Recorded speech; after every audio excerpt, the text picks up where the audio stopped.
ಮನಿಗೆ ಬರುಲೇನೆ ಮನವ ಸೂರಾಡಲೇನೆ ಮಲ್ಲಿಗೆ ಹೂವ ತಂದು ಚೆಲ್ಲಲೇನೆ ರಾಣಿ ನಿನ್ನ ಮನಿಗೆ ಬರುಲೇನೆ ಮಾತೆಯ ಮಾತನು ಆಲಿಸುವೀರ ಮಾತೆಯ ಮಾತನು ಆಲಿಸುವೀರ ಆಡೋ ಹುಡುಗಿ ಗ್ಯಾತಕೋ ಕಾಡೋ ಹುಡುಗ ಗಿಣಿಯ ಜೊತೆ ಸೇರಿದಂತೆ ಆಗಿಡುಗ. ಇವಳದು ಧ್ವನಿ ಚೆನ್ನಾಗಿದೆ ಅಂತ ಹಾಡಕ್ ನನ್ಗೆ ಬಿಟ್ಬಿಡೋರು. ಟ್ರೋಲ್ ಆಗಿ ಸುಮಾರು 15 ದಿವಸ ಆಗಿದೆ. ನನ್ಗೆ ಅದ್ರ ಪರಿವೇ ಇಲ್ಲ. ಸೋಷಿಯಲ್ ಮೀಡಿಯಾದ ಒಂದು ಹವ ನನ್ಗೆ ಅವಾಗ ಗೊತ್ತಿರ್ಲಿಲ್ಲ. ಗುರು ಏನ್ ಮಾಡ್ತಾರೆ ಅಂದ್ರೆ ಪಾಲಿಶ್ ಮಾಡ್ತಾರೆ. ಆಕ್ಚುಲಿ ನಾನು ರೆಡಿನೇ ಆಗಿರ್ಲಿಲ್ಲ, ಹಂಗೆ ಗಂಟ್ ಕಟ್ಕೊಂಡು ಹೋಗಿದ್ದೆ. ಅಲ್ಲಿ ಹೋಗ್ಬೇಕು ಅಂದ್ರೆ ನನ್ಗೆ ಕಾಸು ಬೇಕಲ್ವಾ. ಹಾಸಿಗೆ ಇದ್ದಷ್ಟು ಕಾಲ್ ಚಾಚ್ಕೊಂಡು ಹೋದ್ರೆ ಜೀವನ ಅನುಭವ ಚೆನ್ನಾಗ್ ಸಿಗತ್ತೆ. ಯಾವಾಗ ಬಂದೋ ಏನೋ ಹಿಂಗೆ ನೋಡ್ಕೊಂಡೇ ಇದ್ದಾನೆ. ನಾವು ಅಂತ ಹೇಳಿ ಕೋಲ್ ಎತ್ಕೊಂಡು ಹೊಡೆದಾಕಿದ್ರು ಪಾಪ. ಸಿಕ್ಕಾಪಟ್ಟೆ ಸಣ್ಣವಳಿದಾಗ ಭಯ ಇತ್ತು, ಇವಾಗಿಲ್ಲ. ಭಯ ಇತ್ತು ದೆವ್ವ ಈ ತರದ ಬಗ್ಗೆ ಎಲ್ಲ. ಪಾಂಡವರಲ್ಲಿ ದ್ವೇಷವನ್ನು ಬಿಟ್ಟು ಅರ್ಧ ರಾಜ್ಯವನ್ನು ಅವರಿಗೆ ಕೊಡು, ಸಮಾನ ಭಾವದಿಂದ ಭೂಮಿಯನ್ನಾಳು ಕಂದ ತನಯ. ಉಮಾ ಅವರು ಕಲಾವಿದೆಯಾಗಿ ಮೊದಲ ಸಂಭಾವನೆ ಎಷ್ಟು ತಗೊಂಡಿದ್ದು ನೆನಪಿದೆಯಾ? ಅದು ನೆನಪಿದೆ, 80 ರೂಪಾಯಿ. ಹೌದಾ? ಹೌದು. ಅಂದ್ರೆ ಎಷ್ಟು ವರ್ಷದಿಂದ? ಬೀದಿ ನಾಟಕ ಮಾಡ್ತಿದ್ದೆ ಅಂತ ಹೇಳದ್ನಲ್ಲ, ಅವಾಗ 80 ರೂಪಾಯಿ. 8th standard 9th ಸ್ಟ್ಯಾಂಡರ್ಡ್ನಲ್ಲಿ. ಅದು ಏನೋ ಒಂದು ತಿಂಗಳು ಹೋಗಿದ್ದೆ ಆವಾಗ. ಅದಾದಮೇಲೆ ನಾನು ಮತ್ತೆ ಪ್ರೊಫೆಷ್ನಲಿ ಕಾನ್ಷಿಯಸ್ ಆಗಿ ಈ ಮಾಮೂಲಿ ಓದ್ತಿರ್ಬೇಕಾದ್ರೆ ಇಂಟರ್ ಕಾಲೇಜ್ ಕಾಂಪಿಟೇಷನ್ಸ್ನ ಹೊರತುಪಡಿಸಿ ನಾನು ಸಿಂಗಿಂಗ್ನ ವೇದಿಕೆಗಳಲ್ಲಿ ಮಾಡಬೇಕು, ಒಂದಷ್ಟು ಇವೆಂಟ್ಸ್ ಥರ ನಾನು ಹಾಡಬೇಕು ಅಂತ ಅನಿಸಿದ್ದು 2009-10ರಲ್ಲಿ. ಆವಾಗ 200 ರೂಪಾಯಿ ಪೇಮೆಂಟು ನೆಕ್ಸ್ಟ್ ನಂದು. ಒಂದು ಕಾರ್ಯಕ್ರಮಕ್ಕೆ ಹೋದರೆ ಸಂಭಾವನೆ ಇಂಪಾರ್ಟೆಂಟಾ ಅಥವಾ ಅಲ್ಲಿನ ಜನರ ಪ್ರೀತಿ ಇಂಪಾರ್ಟೆಂಟಾ? ಯಾವುದಕ್ಕೆ ಮೇನಾಗಿ ನಿಮಗೆ? ಖಂಡಿತವಾಗ್ಲೂ ನನಗೆ ಆಡಿಯನ್ಸ್ ನನಗೆ ಭಾಳ ಇಷ್ಟ. ನನ್ನ ಹಾಡುಗಾರಿಕೆಗೆ ಆಡಿಯನ್ಸ್ನ ನಾನು ತಲೆಯಲ್ಲಿ ಇಟ್ಕೊಂಡೇ ಹೋಗೋದು. ಅಲ್ಲಿ ಹೋಗಬೇಕು ಅಂದರೆ ನನಗೆ ಕಾಸು ಬೇಕಲ್ವಾ, ಅದಕ್ಕೆ ಸಂಭಾವನೆ ಮುಖ್ಯ ಆಗುತ್ತೆ. ಹಾಗಿದ್ರೆ ಅಲ್ಲ ಅಂದರೆ ಯಾವುದೇ ಒಂದು ಕಾರ್ಯಕ್ರಮನ ಸಂಭಾವನೆ ಇಲ್ಲದೆ ಅಂದರೆ ಪ್ರೀತಿಯಿಂದ ನಡೆಸ್ಕೊಟ್ಟಿದೆಯಾ? ಇದೆ, ಮಾಡಿದ್ದೀನಿ. ಹೌದು, ಒಂದು 2-3 ಕಾರ್ಯಕ್ರಮ ಮಾಡಿದ್ದೀನಿ. ಹೇಳಿದ್ರಿ ಕಷ್ಟದ ದಿನಗಳು ಅಂತ. ಯಾರು ನಿಮಗೆ ಅಂದರೆ ಆ ಕಷ್ಟದ ದಿನಗಳಲ್ಲಿ ಎಲ್ಪ್ ಮಾಡಿದವರು ಯಾರಾದರೂ ಇದ್ದಾರಾ ಇವಾಗ ಈ ಪ್ಲೇಸಲ್ಲಿ ನೆನ್ಪು ಮಾಡ್ಕೋಬೇಕು ಅನ್ನೋದಾದರೆ? ಹೌದು, ಆ್ಯಕ್ಚುಲಿ ಕನಕಾಂಬರ ಹೂವು ಬಿಡ್ಸೋಕೆ ಹೋಗ್ತಿದ್ವಿ ನಾವು, ಮೆಣಸಿನ್ಕಾಯಿ ಕೀಳಕ್ಕೆ ಹೋಗ್ತಿದ್ವಿ, ಟೊಮೆಟೊ ಕೀಳಕ್ಕೆ ಹೋಗ್ತಿದ್ವಿ, ರಾಗಿ ಹೊಲದಲ್ಲಿ ಕಸ ಒರೆದಿದ್ದೀನಿ. ಕಸ ಒರೆಯೋದು ಅಂತಾರಲ್ಲ, ಕಸ ತೆಗಿಯೋದು, ಕಳೆ ತೆಗಿಯೋದು, ಮತ್ತು ಇದು ಪೈರು ಕೂಡ ನಾಟಿ ಮಾಡಿದ್ದೀನಿ ಗದ್ದೆಯಲ್ಲಿ, ಇವೆಲ್ಲ. ಅದ್ರ ಮಧ್ಯೆ ನಮ್ಮ ತಾಯಿ ತುಂಬ ಚೆನ್ನಾಗಿ ಕೆಲಸ ಮಾಡೋಳು, ನಮ್ಮ ಶಾರದಮ್ಮ. ಅದಕ್ಕೆ ಅವರು ನಮ್ಮ ತಾಯಿನ ಯಾರು ಬಿಟ್ಕೊಡ್ತಿರ್ಲಿಲ್ಲ. ಒಂದು 30 ಮೂಟೆ 40 ಮೂಟೆ ರಾಗಿ ಆಗ್ತಿತ್ತು ಅವ್ರ ಮನೆಯಲ್ಲಿ. ಚೆನ್ನಮ್ಮ ಅಂತ, ಊರ್ಬಾಗಿಲು ಚೆನ್ನಮ್ಮ ಅವ್ರ ಮನೇಲಿ. ಅವರು ದೊಡ್ಡದು ಕಣ ಮಾಡೋರು. ಆ ಕಣದಲ್ಲಿ ನಾನು ನಮ್ಮಮ್ಮನೇ ಕಾವಲಿರ್ತಿದ್ದು ರಾತ್ರಿ, ಇಡೀ ರಾತ್ರಿಗಳು. ಅವರು ಸಂಜೆ 6 ಗಂಟೆ ಅಷ್ಟೊತ್ತಿಗೆ ಗುಂಡೊಡೆದು ಮೇಲೆ ಹುಲ್ಲೆತ್ತೆಲ್ಲ ಹಾಕ್ಬಿಟ್ಟು ಹೋಗ್ಬಿಡೋರು. ಆಮೇಲೆ ಅದ್ರದ್ದು ಕಡ್ಡಿಗಳು ಬರ್ತಾವಲ್ಲ, ಅದನ್ನೆಲ್ಲ ನಮ್ಮಮ್ಮ ಹಿಂಗೆ ಮುಳ್ಳು ಸೌದೆಯಲ್ಲಿ ಹಿಂಗೆ ಕ್ಲೀನ್ ಮಾಡ್ಕೊಂತ ಅದನ್ನ ರಾಶಿ ಮಾಡೋರು. ತಿರ್ಗಾ ಮಾರನೇ ದಿವಸ ಇನ್ನೊಂದು ವಾಮೆ ಎಲ್ಲ ಅರ್ಧ ಹುಲ್ಲೆಲ್ಲ ಹಾಕೋರು. ಹಂಗೆಲ್ಲ ಇರ್ತಿತ್ತಲ್ಲ. ಆ ಟೈಮಲ್ಲಿ ಹೇಳಬೇಕಂದ್ರೆ ಒಂದಷ್ಟು ದವಸ ಧಾನ್ಯ ಅವರೇ ಕೊಡ್ತಿದ್ದಿದ್ದು ನಮ್ಮ ಮನೆಗೆ. ನಮ್ಮ ಮನೇಲಿ ಇದ್ದಿದ್ದೆಲ್ಲ ಮಡಿಕೆಗಳು, ಮಡಿಕೆಗಳೇ, ದಂತಿಗಳು ಅಂತ ಹೇಳ್ತೀವಿ ನಾವು. ಹಂಗೆ ಇಷ್ಟಿದ್ದ ಒಂದು ಮಡಿಕೆಯಲ್ಲಿ ಅಕ್ಕಿ, ಒಂದು ಮಡಿಕೆಯಲ್ಲಿ ರಾಗಿ, ಒಂದು ಮಡಿಕೆಯಲ್ಲಿ ಹುಣಸೆಹಣ್ಣು, ಒಂದು ಮಡಿಕೆಯಲ್ಲಿ ಅಲಸಂದಿ, ಚಿಕ್ಕ ಹಿಂಗೆ ದೊಡ್ಡದ್ರಿಂದ ಚಿಕ್ಕ ತನಕ ಹೋಗುತ್ತೆ. ಹಂಗೆ ಆ ಥರದ್ರಲ್ಲಿ ಶೇಖರಣೆ ಮಾಡಿಡ್ತಿದ್ಲು ನಮ್ಮಮ್ಮ. ಒಲೆಯಲ್ಲೇ ಮಾಡ್ತಾ ಇದ್ದಿದ್ದು ಅಡುಗೆ. ಸುಮಾರು ಜನ ನಮಗೆ ದವಸ ಧಾನ್ಯಗಳನ್ನೆಲ್ಲ ಕೊಟ್ಟು ನಮ್ಮ ತಾಯಿಗೆ, ಅಂದರೆ ಹೆಣ್ಮಗುನ ಸಾಕ್ತಿದ್ದಾಳೆ ಅಂತ ಹೇಳಿ ಆ ಥರ ಎಲ್ಲ ಊರಿನ ತುಂಬ ಜನ ನಮಗೆ ಸಹಾಯ ಮಾಡಿದ್ದಾರೆ.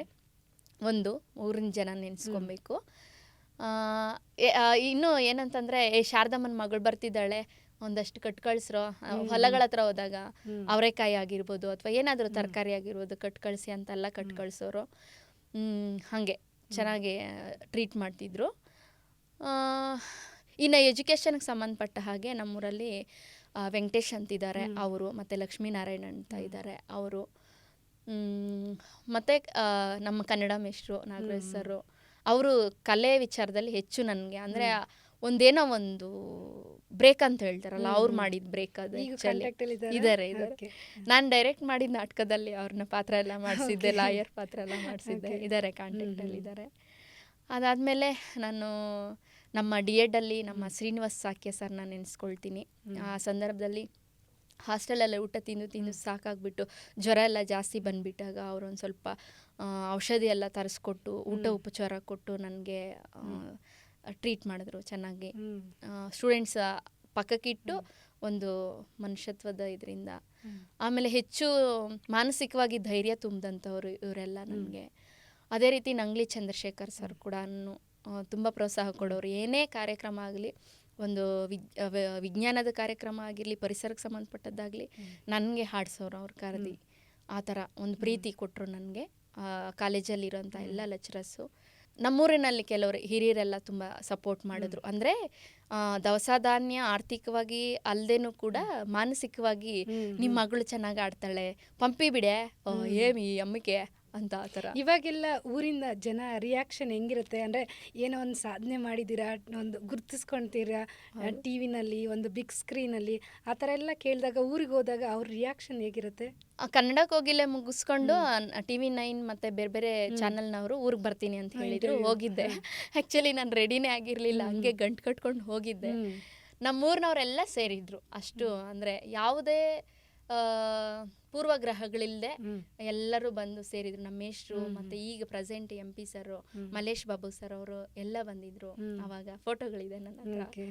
ಸೊ ಆ ಥರ ಅಂದರೆ ನಮ್ಮೂರವ್ರು ಅಲ್ಲದೇನೋ ಬೇರೆ ಬೇರೆ ಊರುಗಳಿಂದ ಒಂದು 7-8 ಹಳ್ಳಿಗಳಿಂದ ಈ ಥರ ನಮ್ಮ ಬಂಗಾರಪೇಟೆ ಹುಡುಗಿ ಹಿಂಗೆ ಹೋಗಿದ್ದಾಳೆ ಅಂತ ಹೇಳಿಬಿಟ್ಟು ಬಂದು ಅಲ್ಲಿ ಮಾತಾಡಿಸಿ ಸನ್ಮಾನ ಮಾಡಿ ನನಗೆ ಒಂದಷ್ಟು ಪ್ರೋತ್ಸಾಹದ ನುಡಿಗಳನ್ನು ಆಡಿ ನಮ್ಮ ಶಾಲಾ ಆವರಣದಲ್ಲಿನೇ ಎಲ್ಲ ಚೆನ್ನಾಗಿ ಮಾತಾಡಿ ಕಳಿಸಿದ್ರು. ಅದಲ್ಲದೇನೋ ಇಲ್ಲಿ ಸ್ಟುಡಿಯೋಗೆ, ಅಕ್ಷಯ ಸ್ಟುಡಿಯೋಗೆ ಹುಡ್ಕೊಂಡು ತುಂಬ ಜನ ಬಂದಿದ್ರು. ನಮ್ಮೂರಿನವರು, ನಮ್ಮ ಸ್ನೇಹಿತರು, ನಮ್ಮ ಕ್ಲಾಸ್ಮೇಟ್ಸು ಎಲ್ಲನೂ.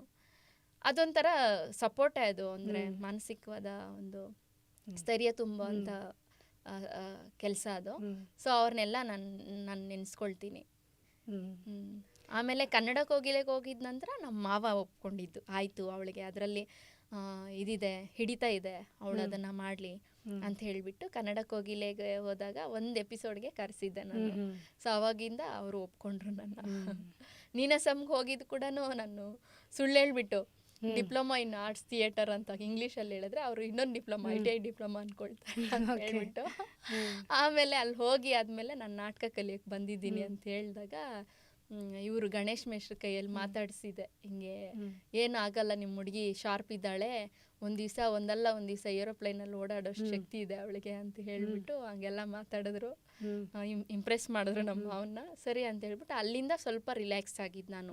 ಅಲ್ಲಿ ತನಕ ನಮ್ಮ ಮಾವ ಏನಂತರು, ನಮ್ಮಮ್ಮ ಏನಂತರು, ಅಲ್ಲಿಗೆ ಹೋಗ್ಬೇಕಂದ್ರೆ ಅವ್ನು ಕೇಳ್ಬಿಟ್ಟು ಹೋಗ್ಬೇಕು, ಅಲ್ಲಿಗೆ ಹೋಗ್ಬೇಕಂದ್ರೆ ಇದು ಒಪ್ಕೊಳ್ತಾರೋ ಇಲ್ವೋ, ಈ ಥರ ತಲೆಯಲ್ಲಿ ಸಿಕ್ಕಾಪಟ್ಟೆ ಭಯ ಇರ್ತಿತ್ತು ನನಗೆ. ಕನ್ನಡ ಕೋಗಿಲೆ ನಂತರ ಸ್ವಲ್ಪ ರಿಲ್ಯಾಕ್ಸ್ ಆದೆ.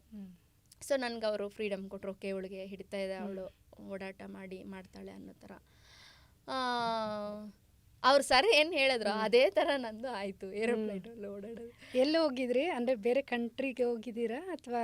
ದುಬೈಗೆ ಹೋಗಿದ್ದೆ, ದುಬೈಗೆ ಪರ್ಫಾರ್ಮ್ ಮಾಡಲಿಕ್ಕೆ. ಮತ್ತು ನಮ್ಮದೇ ಗೋವಾದಲ್ಲಿ ಫಿಲಮ್ ಫೆಸ್ಟಿವಲ್ಗೆ ಸಕ್ಸಸ್ ಮೀಟಿಗೆ ಅವರೇ ಬುಕ್ ಮಾಡಿ ಎಲ್ಲ ಕರ್ಸ್ಕೊಂಡಿದ್ರು. ಆಮೇಲೆ ಬೀದರ್ಗೆ ಬೇರೆ ಬೇರೆ ಈವೆಂಟ್ಸ್ಗೆಲ್ಲ ಹೋಗಿದ್ದೆ. ಆಮೇಲೆ ಡೆಲ್ಲಿಗೆ ಎಲ್ಲ ಓಡಾಟ ಹಂಗೆ ಶುರುವಾಯಿತು. ಅಂದರೆ ಹಳ್ಳಿಯಿಂದ ಡೆಲ್ಲಿ ಆಯಿತು, ಡೆಲ್ಲಿಯಿಂದ ಫಾರಿನ್ವರೆಗೂ ಜರ್ನಿ ಮಾಡಿ ಬಂದಿದ್ದೀರಾ. ಹೌದು. ಈಗ ನೆಕ್ಸ್ಟು ಈ ನಿಮ್ಮ ಜರ್ನಿನಲ್ಲಿ ಇಂಥ ವ್ಯಕ್ತಿ ನಾನು ಮತ್ತೆ ಸಿಗಬಾರ್ದು, ಅವ್ರನ್ನ ನೆನ್ಪು ಮಾಡ್ಕೊಳ್ಳಲ್ಲ ಅನ್ನೋ ಥರದವ್ರು ಯಾರಾದರೂ ಆ ಥರ ಇನ್ಸಿಡೆಂಟ್ ವ್ಯಕ್ತಿ ಯಾರಾದರೂ ಇದ್ದಾರಾ? ಇದ್ದಾರೆ ಮೇಡಮ್. ಅಂದರೆ ಒಂದು 3-4 ಜನ ಇದ್ದಾರೆ. ನಾನು ಅದನ್ನು ಪ್ರಸ್ತಾಪ ಮಾಡಲಿಕ್ಕೆ ಇಷ್ಟಪಡಲ್ಲ. ನೆನೆಸ್ಕೊಳ್ಳೇಬಾರ್ದಂದ್ರೆ ಯಾಕೆ ನೆನೆಸ್ಕೋಬೇಕು? ಅಲ್ಲ, ಹೆಸರು ಬೇಡ, ಬಟ್ ಒಟ್ಟಿನಲ್ಲಿ ಆ ಥರ ವ್ಯಕ್ತಿಗಳು ಇದ್ದಾರೆ, ಡೆಫಿನೆಟ್ಲಿ ಇದ್ದಾರೆ. ಇನ್ನೊಂದು ನನಗೆ ಕ್ಯೂಟಾಗಿರೋದೊಂದು ಇನ್ಸಿಡೆಂಟ್ ಹೇಳ್ತೀನಿ ನಾನು. ನಮ್ಮೂರ ಪಕ್ಕ ಚಂದ್ರಪ್ಪ ಅನ್ನೋ ಒಬ್ಬರು ಹಾಡುಗಾರರಿದ್ದರು. ಒಂದು ಸ್ವಲ್ಪ ಮೆಂಟಲಿ ಇಶ್ಯೂ ಇತ್ತು ಅವ್ರಿಗೆ. ಅಂದರೆ ಸ್ವಲ್ಪ ಅಬ್ನಾರ್ಮಲ್ ಆಗಿ ವರ್ತನೆ ಮಾಡೋರು. ವರ್ತನೆ ಅಂದರೆ ಬ್ಯಾಡಾಗಿ ಏನಿಲ್ಲ, ಡೆಫಿನೆಟ್ಲಿ ಅವರು ತುಂಬ ಪಾಸಿಟಿವ್ ಆಗಿರೋರು. ಆದರೆ ಅವ್ರಿಗೆ ಒಂಥರ ಮಗು ಥರ ಚೈಲ್ಡ್ ಇದು ಆ, ಇದು ಪಾತ್ರೆ ಇಟ್ಕೊಂಡು ಹೊಡಿತಾರೆ ಗೊತ್ತಾ, ಅದನ್ನ ಇಟ್ಕೊಂಡು ಹಾಡೋರು ಅವರು. ನನಗೆ ಕತ್ಲಾದ್ರೆ ಸಿಕ್ಕಾಪಟ್ಟೆ ಭಯ. ಅಂದರೆ ಜನ ಇದ್ದರೆ ನನಗೆ ಭಯ ಆಗಲ್ಲ. ಆ, ಒಳಗೆ ಒಬ್ಬಳೇ ಇದ್ರೆ ಹಟ್ಟ ಎಲ್ಲ ಇತ್ತಲ್ಲ, ನಮ್ದು ಹಳೆ ಮನೆ ಗೊತ್ತಲ್ವಾ, ಮಡಿಕೆಗಳೆಲ್ಲ ಇಟ್ಟಿದ್ದು ಹಳೆ ಮನೆ ಕಾಲದ ಮನೆಗಳು. ಅಂತ. ನಾನೇನು ಮಾಡೋದು, ಒಲೆಗೆ ಒಂದು 2 ಕಡ್ಡಿ ಇಡೋದು, ಕಟ್ಟಿಗೆ ಇಡೋದು. ಅದು ಉರಿತಾ ಇದ್ರೆ ಬಂದು ಆ ಮನೆಯಿಂದ ಆಚೆ ನಮ್ಮ ಇದಿದೆ ಬೀದಿ ಎಲ್ಲ ಓಡಾಡ್ತಿರ್ತಾರೆ. ಹಾಲು ಹಾಕಕ್ಕೆ ಹೋಗೋರು, ನೀರಿಗೆ ಹೋಗೋರು ಎಲ್ಲ ಓಡಾಡ್ತಿರ್ತಾರೆ. ಅವ್ರು ಓಡಾಡ್ತಾ ಇರ್ತಾರೆ ಅಂತ ಭಯ ಇರಲ್ಲ ನನಗೆ. ಒಳಗಡೆ ಕೂತ್ಕೊಂಡ್ರೆ ಅಟ್ಟ ಅನ್ನೋ ಒಂದು ಭಯ. ಯಾಕೆ ಅಂತಂದ್ರೆ ಸಣ್ಣವರಿದ್ದಾಗ ಸಿಕ್ಕಾಪಟ್ಟೆ ಕತೆಗಳು ಹೇಳೋರು ಇವ್ರು, ನಮ್ಮ ತಾಯಿಯವರು. ಇವ್ರು ಕಟ್ಟಿಗೆಗಳಿಗೆ ಹೋಗಿದಾಗ ಮಿಡ್ ನೈಟಲ್ಲಿ ಹೋಗೋರಂತೆ, ಒಂದೊಂದು ಕಣ್ಣು ಇಷ್ಟಿಷ್ಟಪ್ಪಂತೆ, ಕೂದಲು ಇಷ್ಟುದ್ದ ಅಂತೆ, ಅರ್ಧ ಕೆರೆಗೆ ಒಂದೇ ಪಿಶಾಚಿ ಮಲ್ಕೊಂಡಿರ್ತಿತ್ತಂತೆ ಅಂತ, ಈ ಥರ ಕತೆಗಳೆಲ್ಲ ಹೇಳೋರು. ಮತ್ತು ನಮ್ಮ ದೊಡ್ಡಪ್ಪ ಅವ್ರ ಊರಲ್ಲಿ ಜಾತ್ರೆ ಮಾಡ್ತಾರೆ. ಜಾತ್ರೆ ಟೈಮಲ್ಲಿ ಬಂಡಿಯಲ್ಲಿ ಎಲ್ಲ ಊರಿನವರೆಲ್ಲ ಎಡೆ ಹಾಕಿರ್ತಾರಲ್ವ, ಅದನ್ನು ತಗೊಂಡು ಇದು ಕೊಡಲಿಕ್ಕೆ ಹೋಗ್ತಾರೆ. ಅದೇ ಅಲ್ಲಿ ಪೂಜೆ ಮಾಡಿ ಅರ್ಪಣೆ ಮಾಡೋಕ್ಕೆ ಹೋಗ್ತಾರೆ ಆಹಾರನೆಲ್ಲ. ಆ್ಯಕ್ಚುಲಿ ನಾನ್ ವೆಜ್ಜು ಎಲ್ಲ ಅರ್ಪಣೆ ಮಾಡೋಕ್ಕೆ ಹೋಗಿದಾಗ ನಮ್ಮ ದೊಡ್ಡಪ್ಪ ಅವ್ರ ತಾತ ಮುಂದೆ ಹೊಡ್ಕೊಂಡು ಹೋಗ್ತಾ ಇದ್ರೆ ಹಿಂದೆ ಕುತ್ಕೊಳ್ಳೋದು, ಭಾರ ಜಾಸ್ತಿ ಆಗೋದು ಬಂಡಿ, ಈ ಥರ ಕಥೆಗಳೆಲ್ಲ ಹೇಳ್ತಿದ್ರು. ಸೊ ಅದಕ್ಕೆ ನನಗೆ ಸಿಕ್ಕಾಪಟ್ಟೆ ಸಣ್ಣವಳಿದಾಗ ಭಯ ಇತ್ತು, ಇವಾಗಿಲ್ಲ, ಭಯ ಇತ್ತು ದೆವ್ವ ಈ ಥರದ ಬಗ್ಗೆ ಎಲ್ಲ.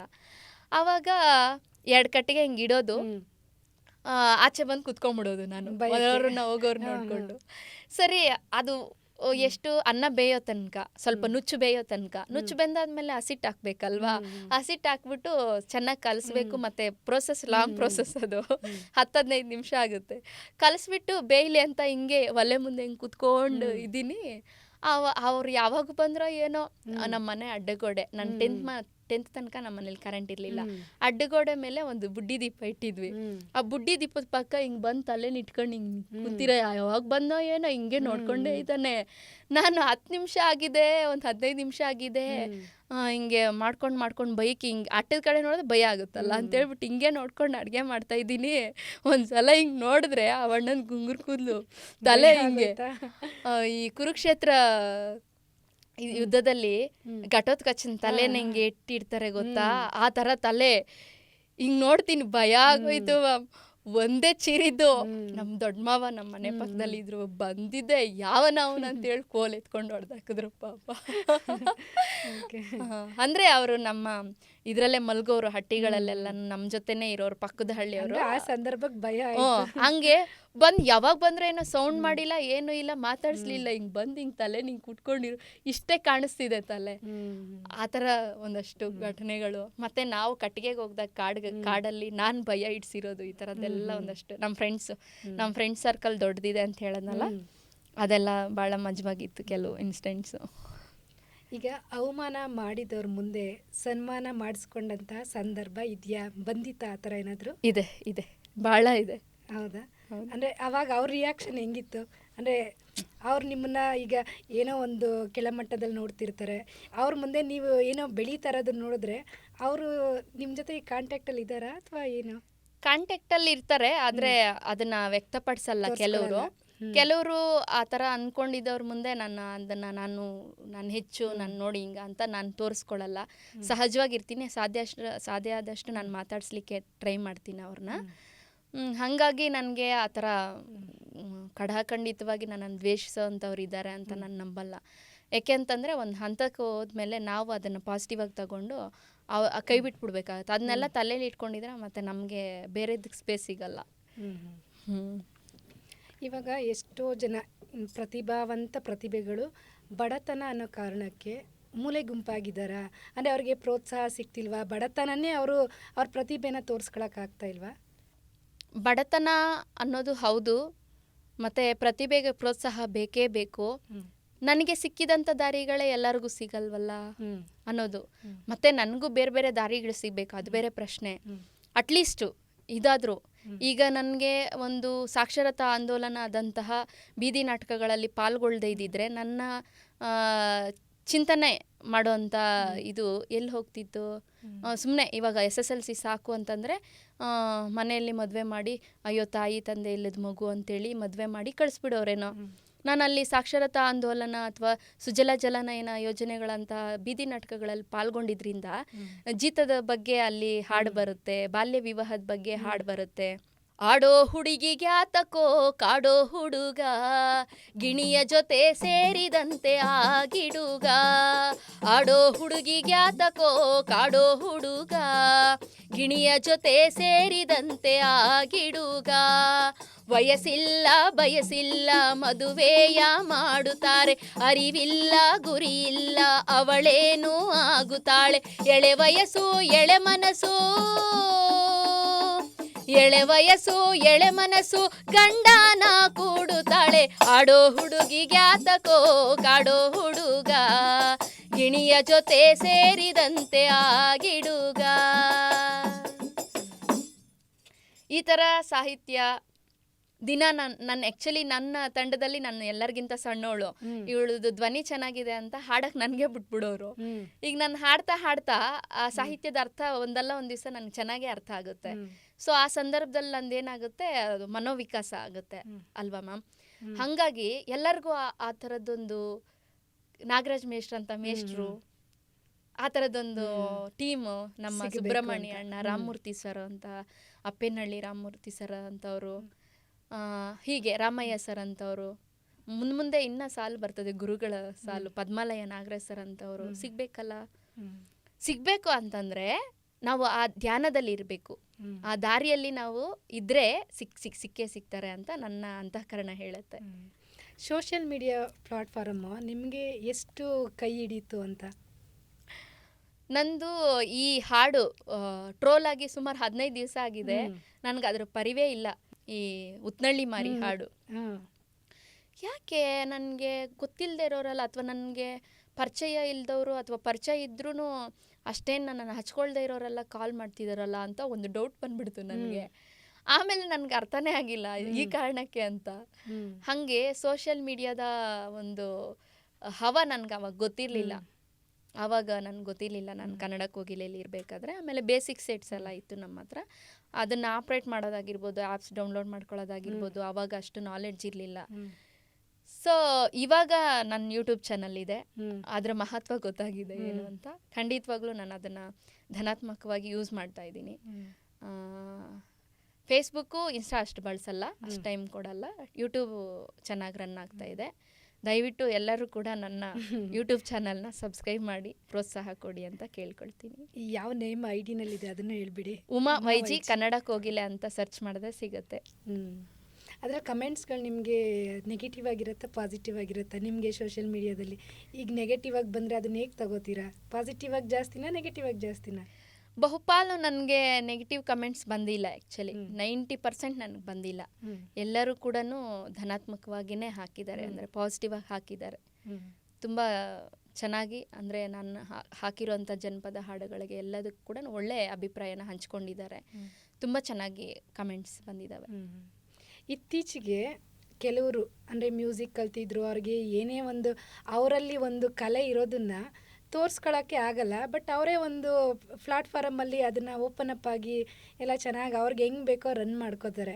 ಅಂದರೆ ಕಲೆ ಒಂದಿದ್ದರೆ ಅವ್ರಿಗೆ ಬೇರೆ ಯಾರ ಹಿನ್ನೆಲೆ ವ್ಯಕ್ತಿಗಳು ಬೇಕಾಗಿಲ್ಲ, ಅದನ್ನು ಸೋಷಿಯಲ್ ಮೀಡಿಯಾದಲ್ಲಿ ಅವರು ಅದನ್ನು ಬಳಸ್ಕೋಬೋದು. ಇತ್ತೀಚೆಗೆ ಆ ಥರ ಬಳಸ್ಕೊತಾ ಇದ್ದಾರಲ್ವ?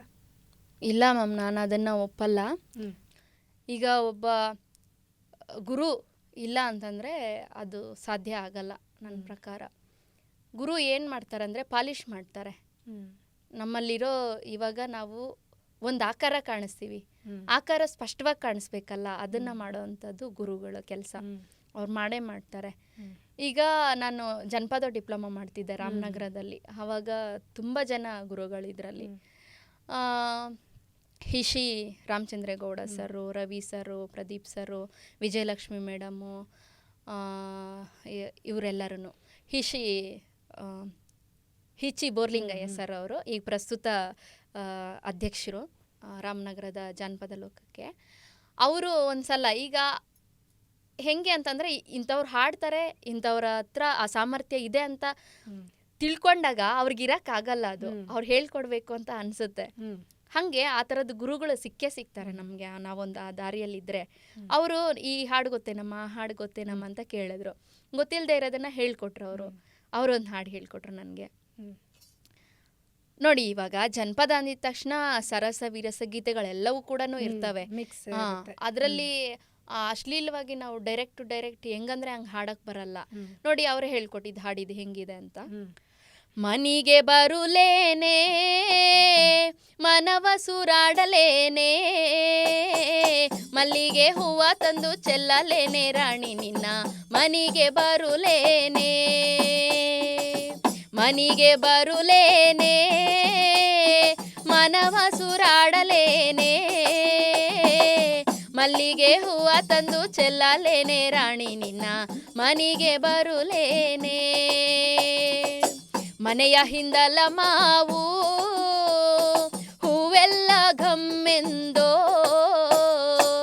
ಮನೆಯ ಹಿಂದಲ ಮಾವು ಹೂವೆಲ್ಲ ಘಮ್ಮೆಂದೋ,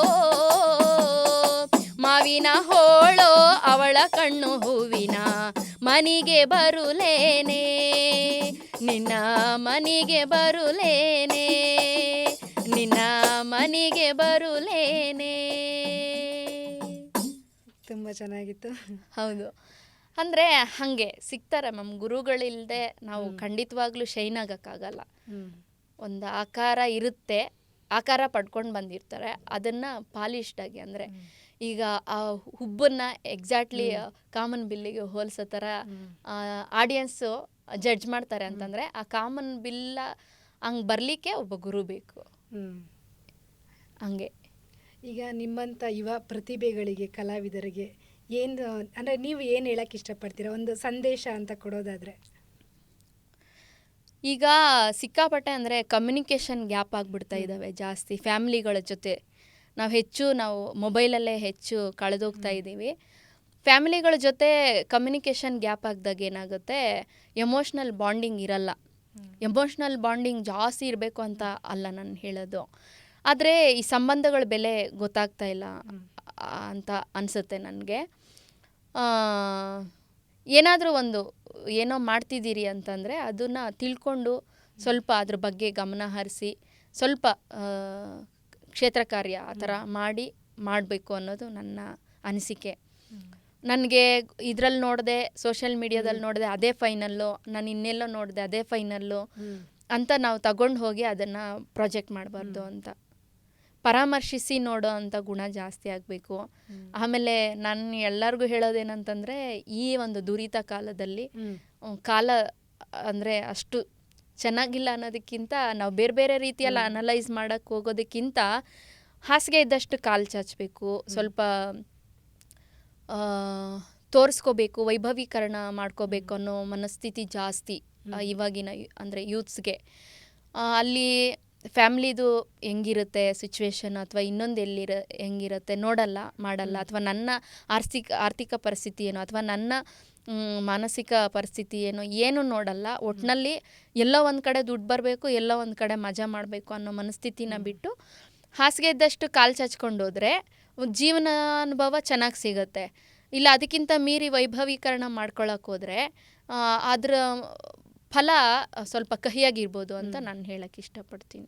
ಉಮಾ ಅವರು ಜನಪದ ಗೀತೆ ಅಲ್ಲದೆ ಬೇರೆ ಯಾವ ಪ್ರಕಾರದ ಶೈಲಿಯ ಗೀತೆಗಳನ್ನು ಹಾಡ್ತೀರಾ?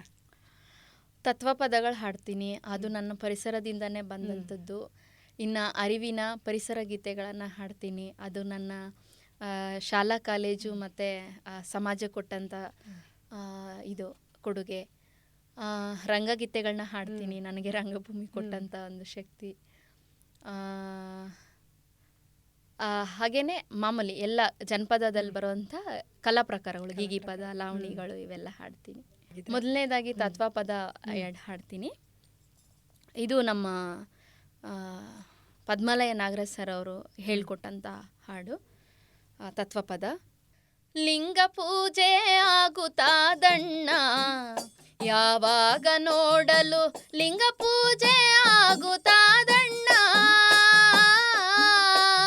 ಲಿಂಗ ಪೂಜೆ ಆಗುತ್ತದೆ ಅಂಗ ಎಂಬ ಗುಡಿಯ ಒಳಗೆ, ಲಿಂಗ ಪೂಜೆ ಆಗುತ್ತದೆ ಅಂಗ ಎಂಬ ಗುಡಿಯ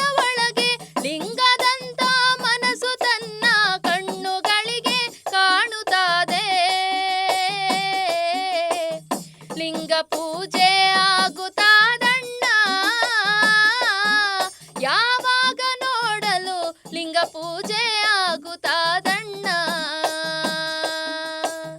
ಲಿಂಗ ಪೂಜೆ ಆಗುತ್ತಾದಣ್ಣ, ಯಾವಾಗ ನೋಡಲು ಲಿಂಗ ಪೂಜೆ ಆಗುತ್ತಾದಣ್ಣ.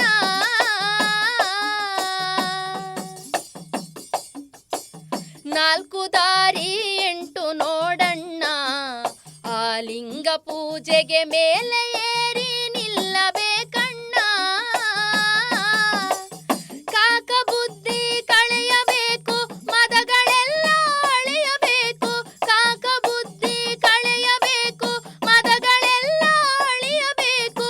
ಏಕನಾಗಿ ನೋಡಲು ಅನೇಕ ಬೆಳಕು ಕಾಣುತ್ತದೆ, ಲಿಂಗ ಪೂಜೆ ಆಗುತ್ತಾದಣ್ಣ, ಯಾವಾಗ ನೋಡಲು ಲಿಂಗ ಪೂಜೆ ಆಗುತ್ತಾದಣ್ಣ, ಯಾವಾಗ ನೋಡಲು ಲಿಂಗ ಪೂಜೆ ಆಗುತ್ತಾದಣ್ಣ, ಯಾವಾಗ ನೋಡಲು ಲಿಂಗ ಪೂಜೆ ಆಗುತ್ತಾದಣ್ಣ. ಸೊ ಇನ್ನೊಂದು ಕೈವಾರ ತಾತೆಯಿಂದ ಒಂದು ಹಾಡ್ತೀನಿ. ಆನಂದಮಯುಡು ಕಾವಲೇರ ಕಾವಲೇರ,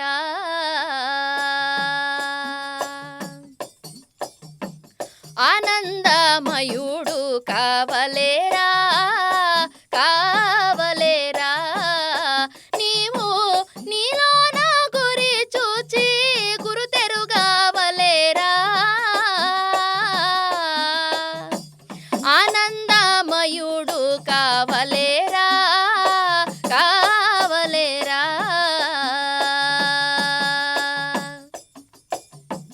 ಪದ್ಮಾಸನಮು ವೇಯವಲೇರ ವೇಯವಲೇರ, ನೀವು ನಿಂಡು ಸಮಾಧಿಲೋ ನಿಲುಚುಂಡವಲೇರ, ಆನಂದಮಯುಡು ಕಾವಲೇರ ಕಾವಲೇರ. ಇನ್ನೊಂದು ಅದೇ ನಾನು ಗಾಂಧಾರಿ ಪಾತ್ರ ಮಾಡ್ತಿದ್ದೆ ಅಂತ ಹೇಳೋದಲ್ಲ, ಅದದ್ದು ಒಂದು ಹಾಡು ತಗೊಳ್ತೀನಿ. ಸ್ಟಾರ್ಟಿಂಗ್ ಒಂದು ಡೈಲಾಗ್ ತಗೊಳ್ತೀನಿ. ಇದು ಮಗನಿಗೆ ದುರ್ಯೋಧನ್ಗೆ ಪಾಂಡವರಲ್ಲಿ ಬೇಡ, ಭೇದ ಎಣಿಸ್ಬೇಡ, ದಯವಿಟ್ಟು ನೀನು ಯುದ್ಧಕ್ಕೆ ಹೋಗ್ಬೇಡ ಅಂತ ರಿಕ್ವೆಸ್ಟ್ ಮಾಡ್ಕೊಳ್ಳೋ ಅಂಥ ಸಂದರ್ಭ. ಮಗನೇ ಮಗನೇ, ಪಾಂಡವರಲ್ಲಿ ದ್ವೇಷವನ್ನು ಬಿಟ್ಟು ಅರ್ಧ ರಾಜ್ಯವನ್ನು ಅವರಿಗೆ ಕೊಡು, ಸಮಾನ ಭಾವದಿಂದ ಭೂಮಿಯನ್ನಾಳು ಕಂದ. ತನಯ ತನಯ ಭಾರತ ಕುಲ ತಿಲಕ, ತನಯ ಭಾರತ ಕುಲ ತಿಲಕ, ತನಯ ಭಾರತ ಕುಲ ತಿಲಕ, ತನಯ ಭಾರತ ಕುಲ ತಿಲಕ. ಮಾತೆಯ ಮಾತನು ಆಲಿಸುವೀರ, ಮಾತೆಯ ಮಾತನು ಆಲಿಸುವೀರ, ಧುರಧೀರನೆ ನೀ ಧೈರ್ಯದಿ ಬಾಳೈ, ಧುರಧೀರನೆ ನೀ ಧೈರ್ಯದಿ ಬಾಳೈ, ತನಯ ಭಾರತ ಕುಲ ತಿಲಕ, ತನಯ ಭಾರತ ಕುಲ ತಿಲಕ.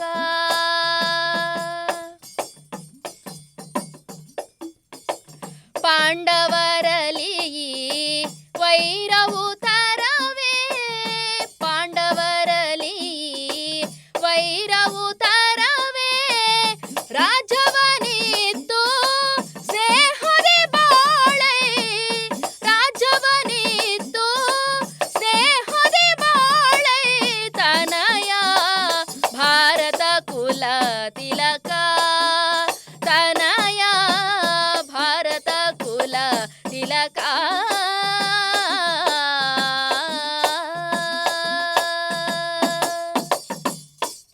ಚೆನ್ನಾಗಿತ್ತು. ಇದೊಂದು ಕಂದ ಪದ್ಯ. ಅದಲ್ಲದೇನು ನೀನಾಸಂ ಅಲ್ಲಿ ಕಲಿಸ್ಕೊಟ್ಟಂತಹ ಹಲವಾರು ನಾಟಕಗಳ ಹಾಡುಗಳು ಕೂಡ ಅಂದರೆ ರಂಗಗೀತೆಗಳನ್ನ ಹಾಡ್ತೀನಿ.